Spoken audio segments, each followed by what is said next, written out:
దేశాల్లో కూడా అత్యంత అద్భుతంగా ముందుకు సాగుతున్నటువంటి సందర్భంలో ఇన్నాళ్ల సుసంపన్నమైనటువంటి కూచిపూడి నృత్యానికి సంబంధించి స్వర్ణోత్సవాలు జరుపుకోవడం అనేది, అది కూడా ఏ గ్రామంలో అయితే కూచిపూడి నృత్యం ప్రారంభించబడిందో అక్కడి నుంచే ప్రారంభించుకోవడం, దాన్ని ఒక అద్భుతమైనటువంటి కార్యక్రమంగా రూపొందించుకోవడం అనేది చాలా ముదావహమైనటువంటి విషయంగా తెలియజేస్తూ, ముఖ్యంగా కూచిపూడి భాగవతులు ఎవరైతే ఉన్నారో వారందరూ కలిసి సంయుక్తంగా నిర్వహించుకుంటున్నారు ఈ కార్యక్రమాన్ని.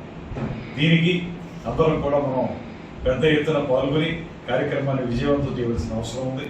ఈ కార్యక్రమాన్ని భుజస్కంధాల మీద వేసుకుని నడుపుతున్నటువంటి వేదాంతం నాగచలపతిరావు గారికి ప్రత్యేకమైనటువంటి అభినందనలు తెలియజేస్తూ, అదేవిధంగా దీనికి అద్భుతమైనటువంటి వెలుగుగా ఆనాడు నిలిచినటువంటి వేదాంతం పార్వతీశం గారిని ఈ సందర్భంగా స్మరించుకుంటూ, ఈ కూచిపూడి నాట్య పతాక స్వర్ణోత్సవాలు అద్భుతంగా సాగాలని, 3 రోజుల పాటు జరిగేటువంటి డిసెంబర్ 27, 28, 29 తారీఖుల్లో జరిగేటువంటి ఈ కార్యక్రమాలు విజయవంతం కావాలని మేమందరం కూడా దాంట్లో పార్టిసిపేట్ చేసి అందరం కలిసి రాబోయే రోజుల్లో కూచిపూడి నృత్యం యొక్క ఔన్నత్యాన్ని ప్రపంచం నలుమూలలా తెలియజేసే విధంగా కృషి చేయాలని మనస్ఫూర్తిగా కోరుకుంటూ సెలవు తీసుకుంటాం. నమస్కారం.